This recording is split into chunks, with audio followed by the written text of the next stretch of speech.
वसीम खानच्या मृत्यू प्रकरणी सर प्रगती अहवाल आणि आपल्याला आम्ही जी विनंती केली त्या बाबतीत कृपया करून आपण आम्हाला सांगावे की काय प्रगती बस. 28 नोव्हेंबर रोजी घोरटेक या फाट्यावर वसीम आणि अशरफ यांना मारहाण झाली होती.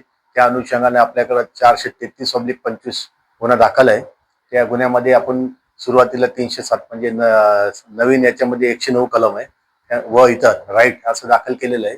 त्यामध्ये 2 आरोपी अटक केलेले, त्यांच्याविरुद्ध आपण दोषारोप पत्र दाखल केलेले कालमर्यादा असल्यामुळे. उर्वरित एक आरोपीला 5-6 दिवसापूर्वी अटक केलेली आहे, सध्या MCR मध्ये. आणि टोटल आपण सध्या 5 आरोपी निष्पन्न केले, त्यापैकी 3 अटक आहे. दोघाला आम्ही पाठपुरावा करत आहोत.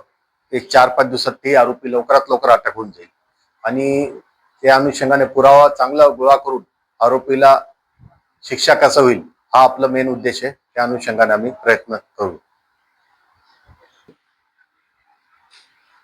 आज आम्ही भडगाव पोलीस स्टेशनला प्रत्यक्ष येऊन जळगाव जिल्हा एकता संघटन व भडगावचे संपूर्ण सामाजिक कार्यकर्ते यांनी येऊन आदरणीय महेश शर्मा साहेबांना जो घटना 28/11/25 ला घडलेली होती आणि त्याच्यात 22 फेब्रुवारीला तो वसीम मयत झालेला आहे. वाढीव कलम 101 लावण्यात आलेला आहे.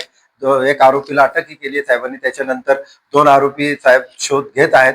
आमची साहेबांना विनंती तीच आहे की या गुन्ह्यामध्ये जे 5 आरोपी आपण निष्पन्न केलेले आहे, परंतु जमाव हा जास्त स्वरूपात होता, मोठ्या स्वरूपात होता, जास्तीत जास्त लोकांचा याचा सहभाग असेल.